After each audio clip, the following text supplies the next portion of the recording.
Jaya Radha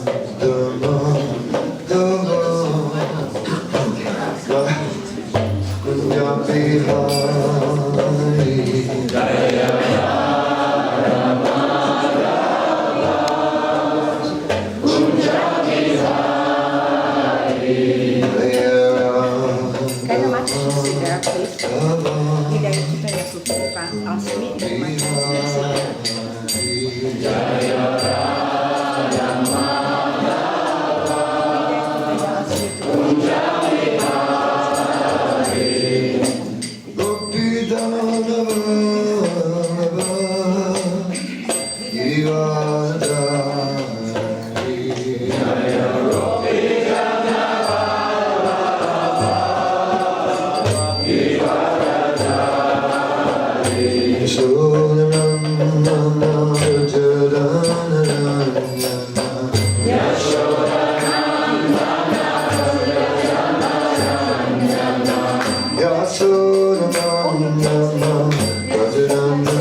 So, we're reading from Srimad-bhagavatam, 6th canto, chapter 18, Diti vows to kill Indra, text 38.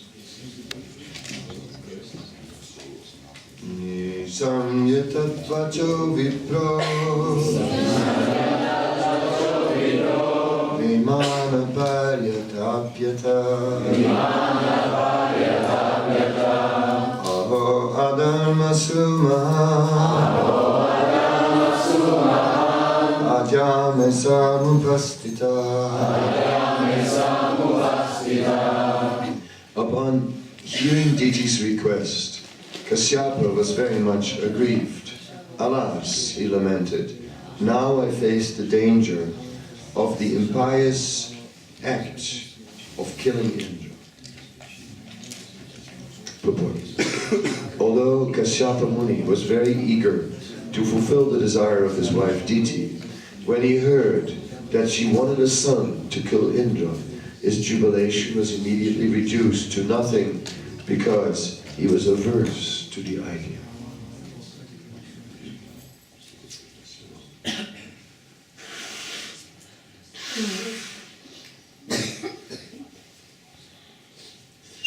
Om Gyanatimana Gyanandana Salakya Shakshuramritam Gyanatasmai Shri Gurave Namaha Sri Krishna Chaitanya Prabhu Nityananda Sri Advaita Gadadhara Srivasadi Gaur Bhaktivinoda Hare Krishna Krishna Krishna Hare Hare Hare Rama Rama Rama Hare Hare.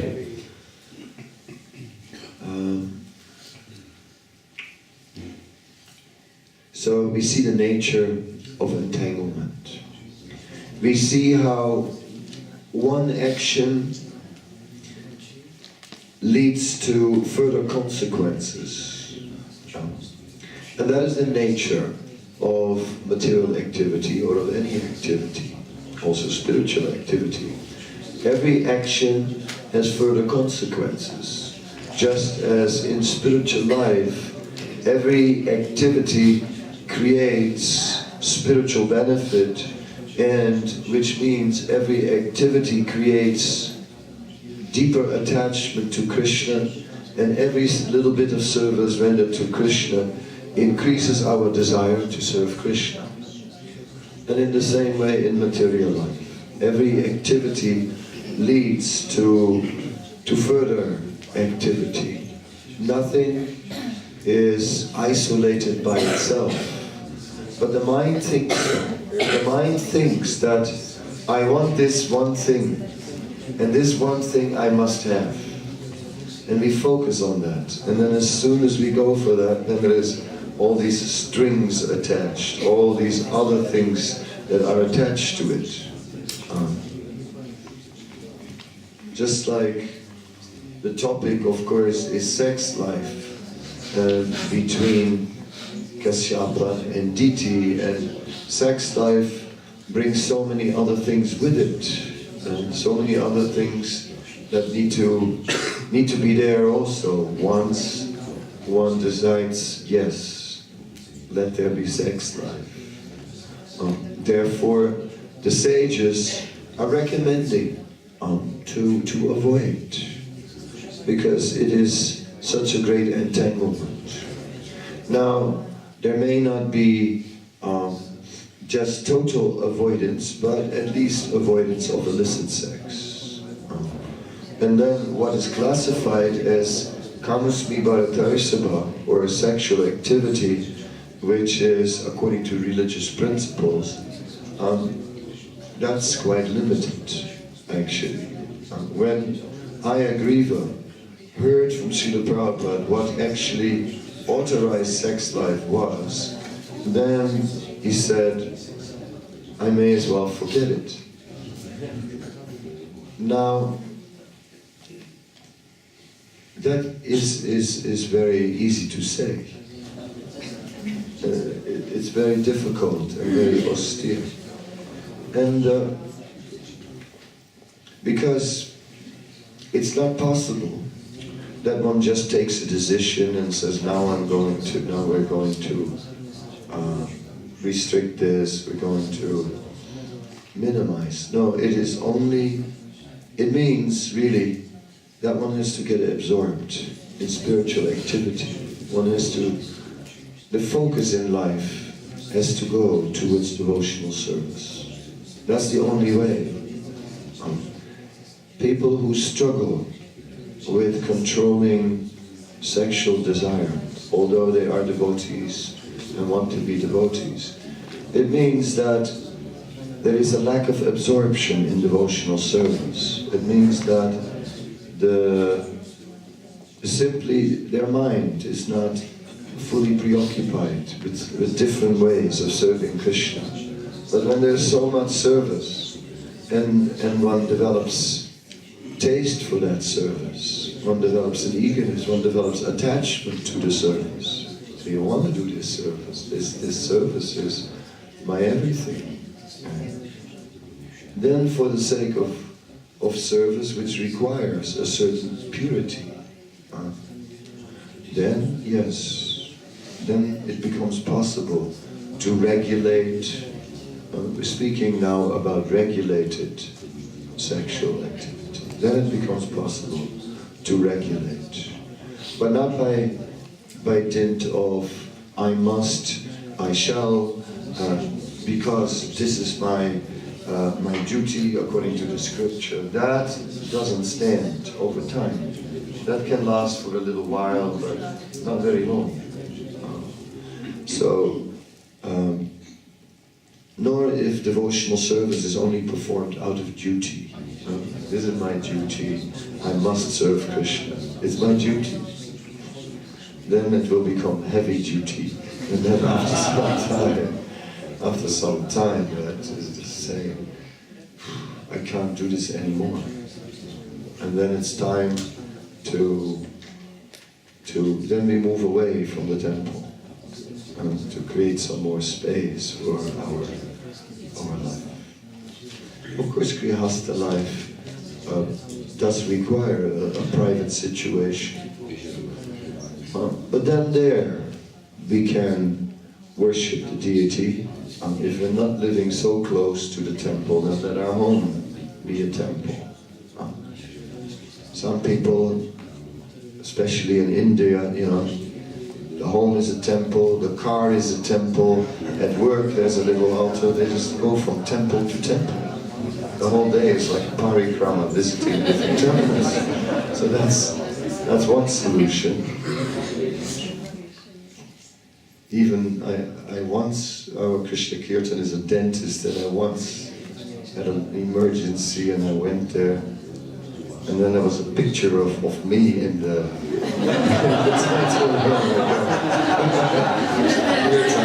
take that picture down. What's this doing? It's totally out of place. Anyway, what to do? Sorry about that. Poor patients. Already it's painful, and then you have to look at that picture as well. But the point, though, is that a spiritual life, on the ideal platform, it is described as loving devotional service, and that we actually love to do this service.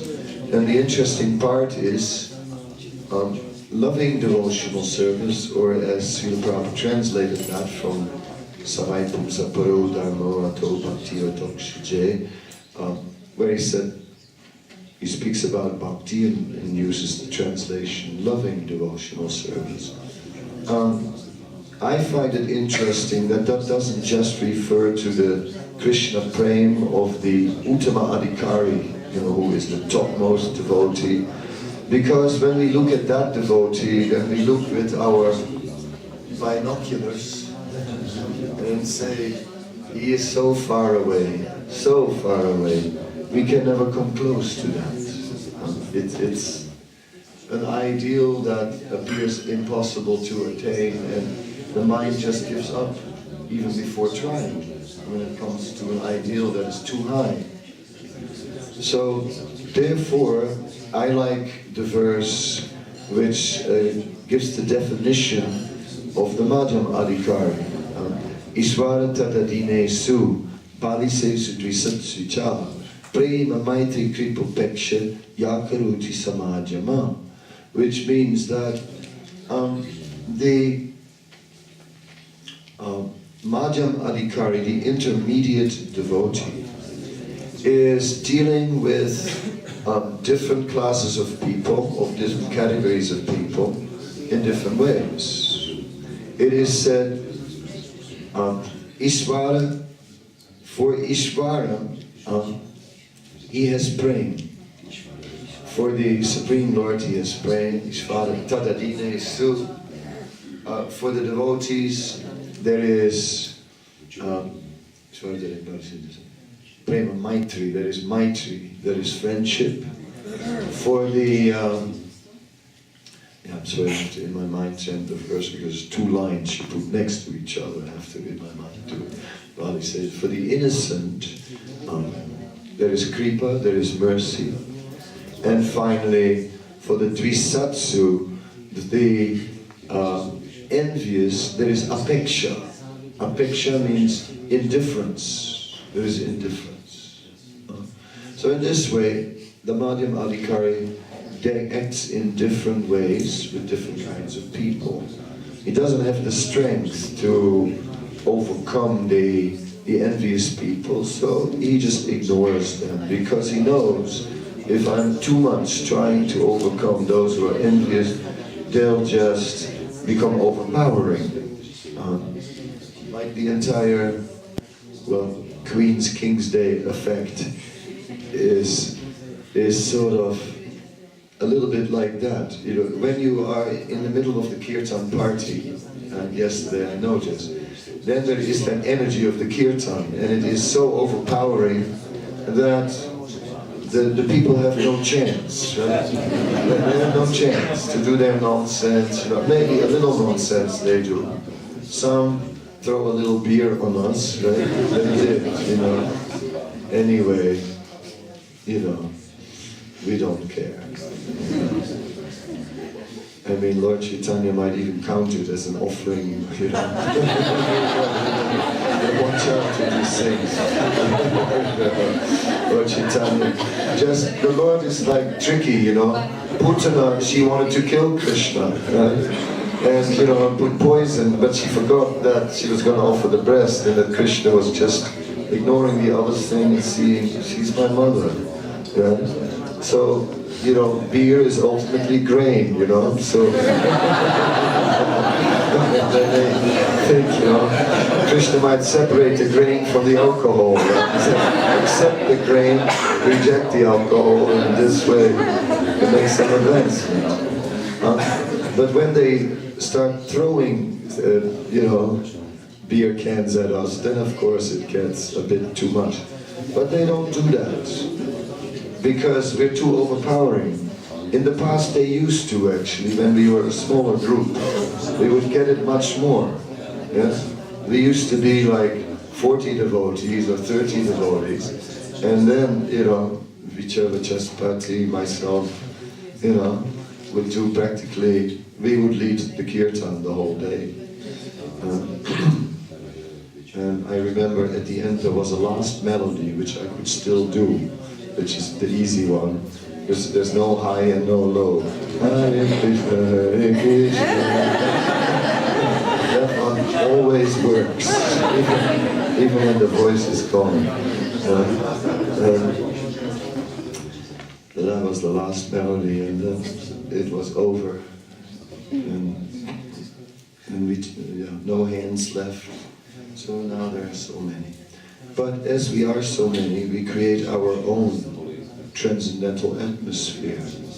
And then that material influence doesn't come in so much.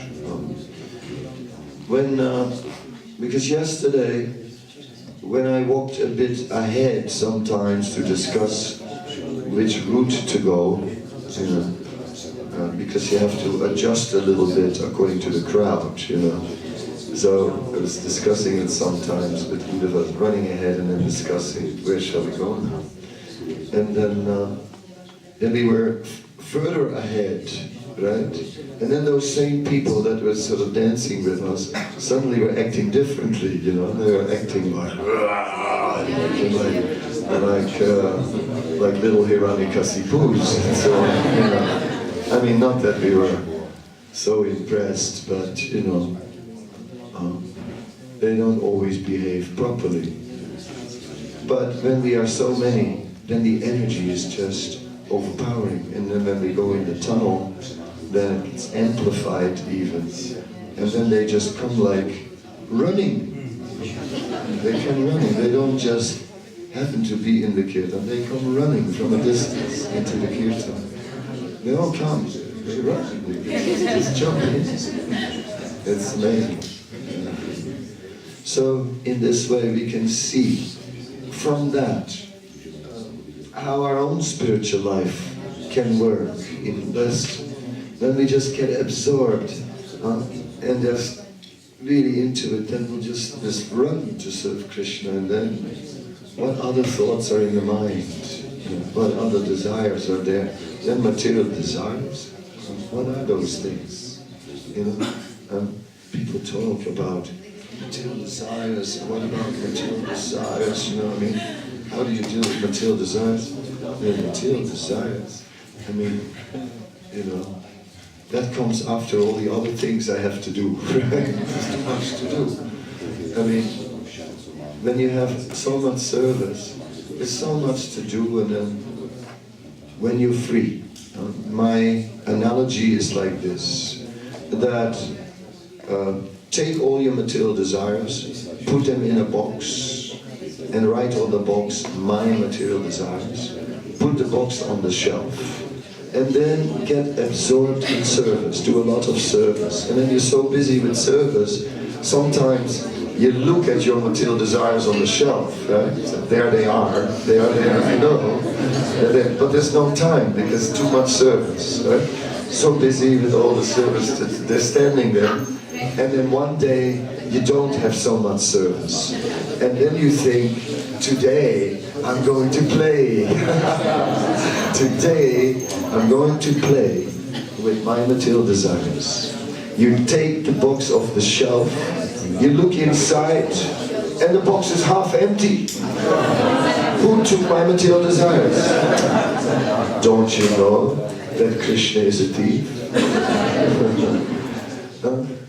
He says it in the Bhagavad Gita, Sarva Dharma Parijaya Mamekam Saranam Rajaham Tvam Sarva Papevyo Mokshayasami Masucha. If you engage in my service, then and give up everything else, then I will take away all your material desires. So that's what he's doing. So it works like that, just that absorption. And that is why that verse, Akama Sarva Kamokshakama Udarajiti Vena Bhakti Yogena Yayeta Purusham Param is there, where it says, whether one has material desires, whether one doesn't have material desires, doesn't matter. Just engage with enthusiasm, with full force in devotional service. Put the material desires in a box on the shelf. Yeah. So this is how it works. This is really how it works. We are not, what to say, we are not people who suddenly have so much love for Krishna. In such a Vyasapuja festival, someone sometimes writes, it's amazing how much love you have for Krishna. And then I reflect on that, and then I'm thinking, I don't know if I have so much love for Krishna, but I couldn't think of a life without serving Krishna. It's more that, it's the serving of Krishna. It's like I've become addicted to serving Krishna by Prabhupada's mercy, by the Vaishnava's mercy. Just to do that service. What else are we going to do? Isn't it? It's that. It's just, what else would you do? Sit around and, we're going to look at the birds or something. I met someone who's a bird watcher. And all respect to the bird watcher. Some people are actually really bird watchers. They're into watching birds. And I don't know, I mean, I couldn't imagine myself being a bird watcher.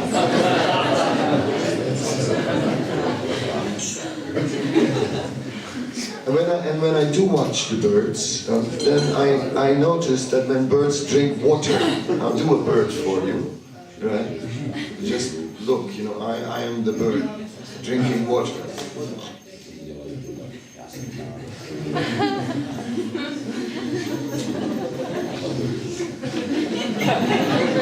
Now, so the bird is not just drinking water. Each time it drinks a little water, it looks around 10 times.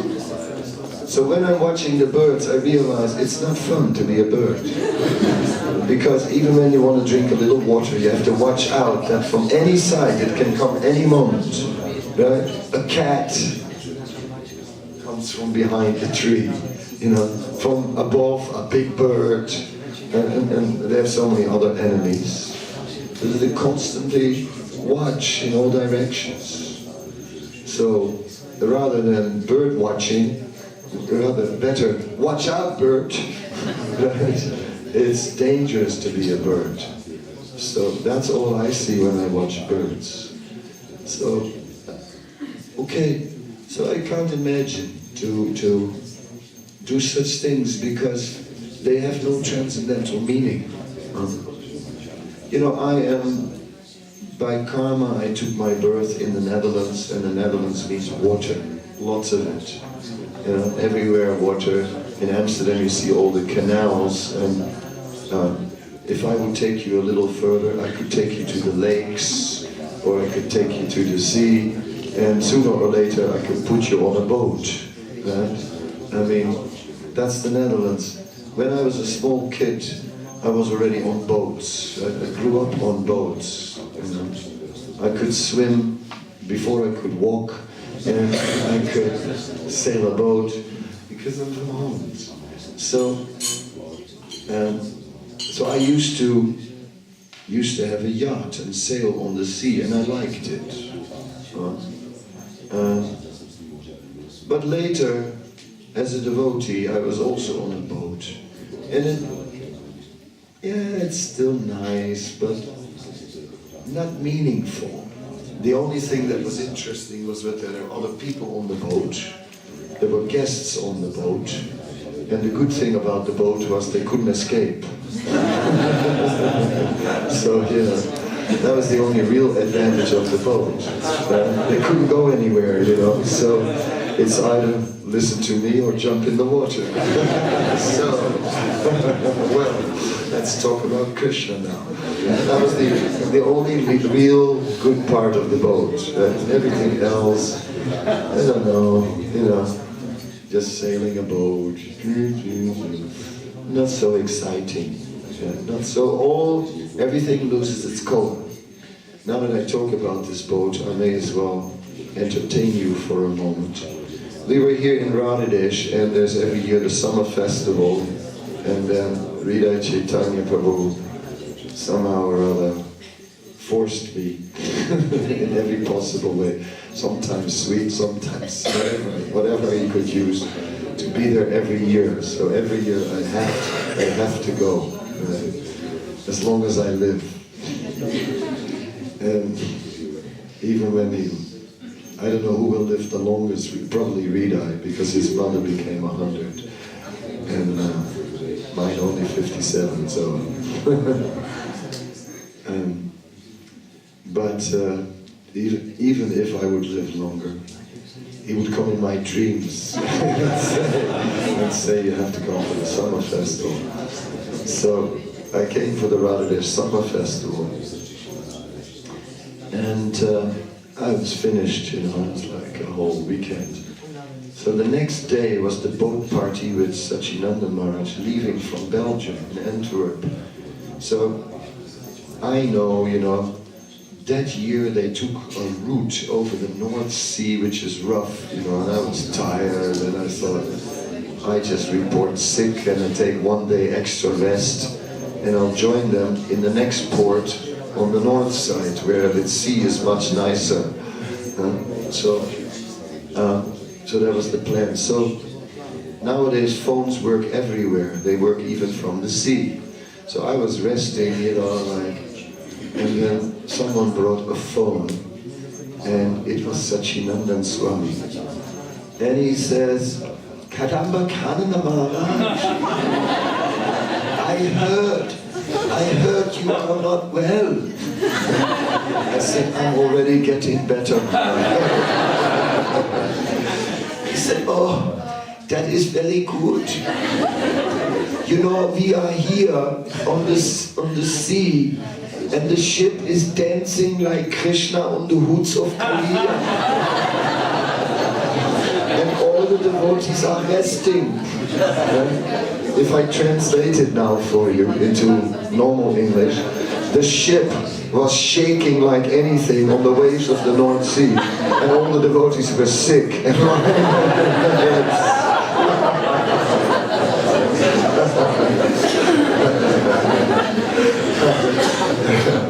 It's too good a joke to resist. So what to do?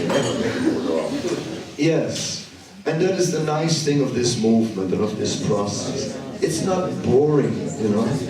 It's not that now I'm becoming a devotee and now I have to give up all these things. No, it's colorful, it's full of life, you know. We have all these personalities and it's like really interesting. Well, I sometimes on the street met people who said, what is it like to live in a monastery? And I would reply, I have no idea.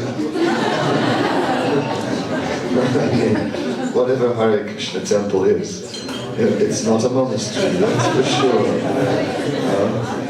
A monastery, you think of serious monks walking in the corridors, reading the Bible or reading Bhagavad Gita. But, you know, we have those people. I quote a slok Prabhu, right? But we also have the Maha Mafia. We have all kinds of things. So in that way, it's very colorful. When I see a picture of 100,000 Buddhists who all look exactly the same, dressed exactly the same, I think this would never work in the Hare Krishna movement. This will not work. Because we are a movement which is based on individualism. And somehow or other, that makes it very colorful and very creative and in that way exciting. So that is very nice. And everyone just uses that individuality in serving Krishna. And that makes that's the one thing that makes us, that lifts us above. So when we speak about love for Krishna, it comes through love for serving Krishna. And that's what it is. It's love for serving Krishna. Not just standing here, oh Krishna, oh Krishna, oh Krishna. But that may also sometimes be there. There may be moments where it is indeed stunning. Like here in Radhadesh, somehow or other, Gopinath arranged it that he got this altar that really fits so nicely. Right? I mean, the deities are not the largest ones in ISKCON, but it just makes the proportions to the altar really nice. It's very rare in our movement. So what a darshan, and now I'm only speaking of the altar, which has been made by Matsya Avatar in Italy, a very, very nice altar, very special. Because Matsya is from Italy, from Firenze, where they know about Duomos and about marmo. You know, they understand how to make these things, you know. They have the cultura, you know. La terra cultura. Yes, so, and he engaged that in the service of Krishna, you see. That's what we see. We see a personal offering here. We see a devotee who, by his karma, took his birth in Italy, and therefore he knows, you know. He knows about. I have worked with Matsya Avatar intimately in Italy, and he gets ecstatic, you know, about the Duomo and it's a mosaico. And you can see in the Duomo how Matsya has put these little golden tiles, and actually it is mosaico. Because the Duomo mosaico.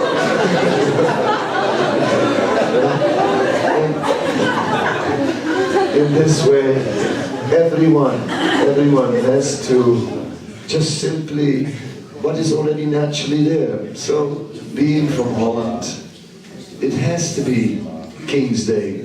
Still, we can't get used to that, Queen's Day. It has to be that, you know, it has to be part of it. I used to go when I was a kid, and celebrate King's Day. My parents would give me some pocket money and I would go into those machines, you know. You know, and do all those things, and that was, you know, yeah, you know. And then when I grew up, it was, then I brought out the guitar on the street, and then I stood there singing songs. It's a free day, and in a free way, we're gonna play. But eventually, I found what that real freedom was. So King's Day has to be there, what can I say, when you're Dutch, you know, orange, yay, that's our color. But it all got more meaning. Now it's not just orange anymore. Now it carries so much meaning. Now I'm really happy to wear orange, you know, because now it means Krishna, I belong to you. And all these other orange people have no idea that they belong to Krishna. But I know, now I know, by the grace of Srila Prabhupada and his followers, I know.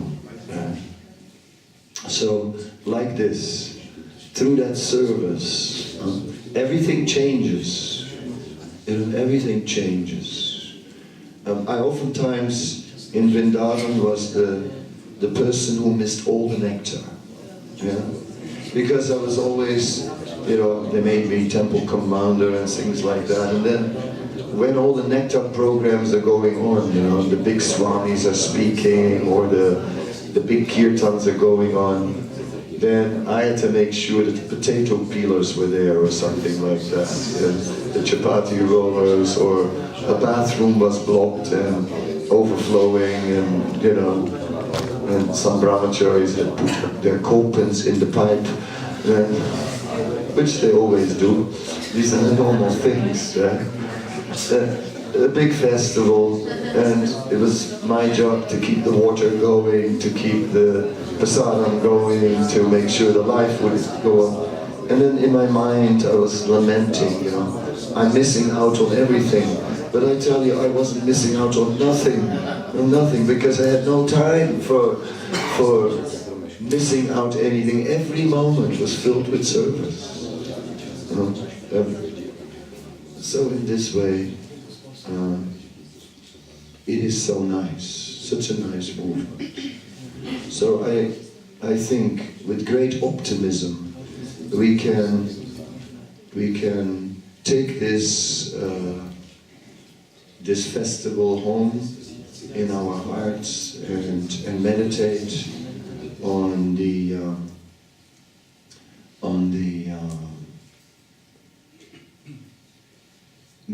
all the enthusiasm that we have seen, on all the service that devotees are doing.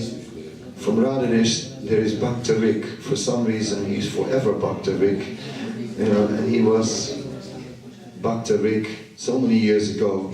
And Bhakta Rik is from Amsterdam. There are very few devotees who are like originally from Amsterdam, but he is. And they have a special accent, you know, that everyone immediately recognizes, and they're a bit tough, you know, these Amsterdam people.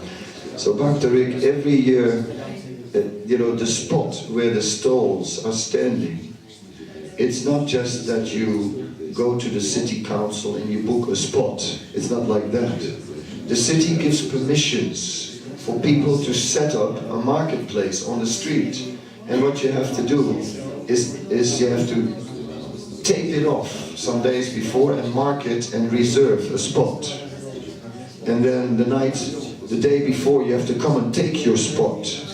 And then the night before, You have to sit on the spot, because otherwise someone else takes your spot. And then Bhakta Rick goes there with the fan, and he's there in the van, and then when anyone comes, he speaks with an Amsterdam accent, and everyone thinks, oh, this guy's a local, you know, okay. don't mess with them, you know. And he's done that now for so many years. A silent man in the background who's like been there for many years holding the spot. And he'll never miss it. And he's ecstatic yesterday, you know, like so us coming to this, finally to the spot, you know, he goes, he said, I kept a chair for you, he said. I said, come on, come on. He said, that's for old people, you know. He said, no, you can sit in the chair now. I'm not tired. That was only a few hours, right? So, like this, it kept on going. So this is all very blissful. It is blissful to see how all the devotees are just serving and how everyone is just getting absorbed. And, it's nice to see that Vidai Chaitanya comes the whole way and didn't just stay in Radhadesh in his office, and, you know, that's it, you know, and that he also was very blissful about it. Yes. So all these things are very sweet. And those who didn't go because they were tired, because they thought it's so far, because they thought, oh well, just take a day off in Radhadesh. What can I say? All I can say, you missed something very, very special, which could have given you a taste in your spiritual life. A little drop of that taste that we're always looking for. How to get the higher taste. Come to the King's Day. Believe it or not. So those who missed it because of old age, or because of young age, or because of overweight, or because of, you know, I don't know what reason. Too bad. Those who couldn't go, those mothers who couldn't go because they have little children, okay, you can tell your children, you can tell them stories about the King's Day, and when they grow up, then you can take them to the King's Day, dress them up, and then you go. Because in this way, this festival, it will continue, and I'm sure that it will continue after my life also. I'm sure I will not have to ask. I'm sure some of my disciples will get it, you know, the day that I've passed on. I'm sure that some of them will think, well, we have to do something for the King's Day in Amsterdam. You know, I'm sure that some of them will realize that, and will swim across the channel, or come through the tunnel, or over the mountains, or from wherever, and keep it going, because as long as this festival goes, as long as the people are there, the festival should go on. And I'm sure it will, by the bhakti of the devotees. And that is what happens in such a festival of bhakti, that the bhakti creates more bhakti. That is the nature. Bhakti comes from bhakti. Bhaktimam abhijanati. One cannot know bhakti without bhakti. Bhakti comes from bhakti. And that is our secret. That is actually how we become spiritually advanced. Bhakti comes from bhakti. And with that, I'm sort of beginning to say goodbye, goodbye. I have now mixed feelings. Part of me is unhappy to see you go, and the other part is very happy to see you go. So that I will rest, but I'm also happy that some devotees will stay back, and we'll have a special party, because I don't know why some of you have to run away immediately the next morning. You could also just spend that extra little money and just rest together for a day. It's awesome. Whatever. I wish you all a safe journey. I thank you all for coming. I think it is valuable that you come, make the effort to come this whole distance, spend the money and everything, take time off from work. I think that all of this has brought us again a little closer, and that is important. We somehow or other have to stay close. If we make an effort to stay close, that will save us at a time in need, for sure. So I thank you for coming. It is that you come forces me. This festival forces me to go beyond all material calculations. I mean, if I start to calculate materially, it's too much. But if I go beyond that and just rise to the occasion and just go, put my heart into it and just do it, then it lifts me beyond mundane limitations. So I'm now sort of floating on a saffron cloud, in dust from Krishna's lotus feet.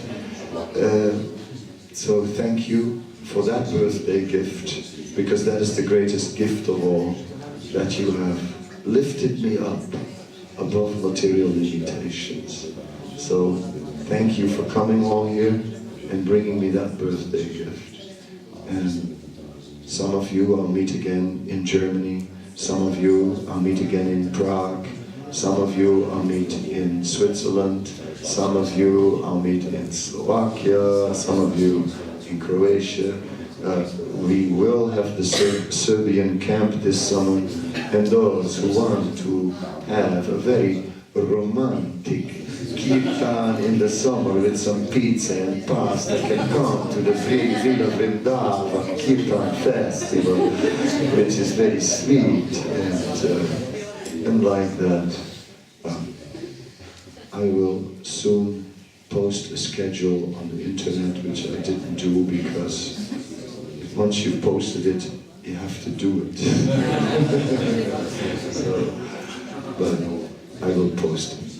So then we can meet somewhere this summer, and that will be very nice. Thank you very much. Srila Prabhupada ki. So any questions, any comments?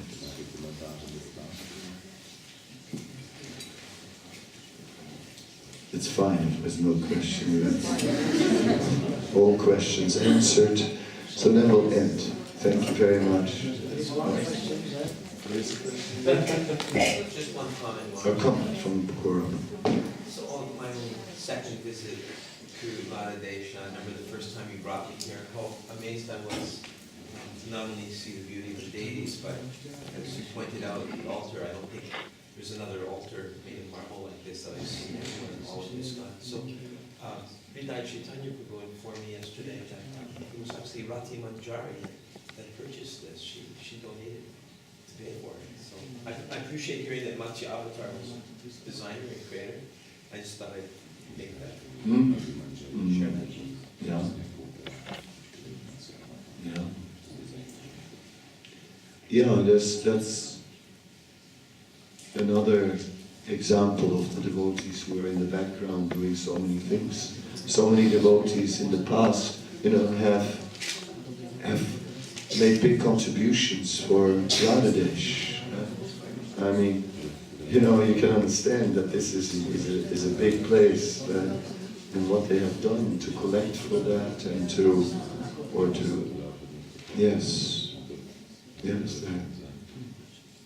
sometimes we have memorial walls with all the service of great devotees and what they have done. So that is the nice thing about this movement. This is the combined sacrifices. It is a movement made of sacrifice. Radhadesh is made of sacrifice. It is here because of sacrifice. It's not that one big rich person just came and threw the money on the table, said, get a castle. No, it all came from sacrifice. And that makes it, and then what's in the castle, it all comes from sacrifice. So this sacrifice is this is the Yuga Dharma, this is the sacrifice. Because this is Sankirtan, this is glorification of Krishna, a building for glorification of Krishna. That is Sankirtan, to get a building for glorifying Krishna, to make an altar for glorifying Krishna. It's Sankirtan. See, it's all the glorification of Krishna. That's what it's for. So, sacrifice, Sankirtan, that will transform the world, it will transform us. So that's very nice to be part of it. Thank you. All right, Hare Krishna, I think the next part of the program is a breakfast, and then I'll come and wave at you during departure for a while. With the mixed feelings, like I told you. Sad and sweet and sour. Hare Krishna. Shri Prabhupada ki jai, Gaura Bhakta Vrinda ki jai. Kadamba Kanana Swami ki jai.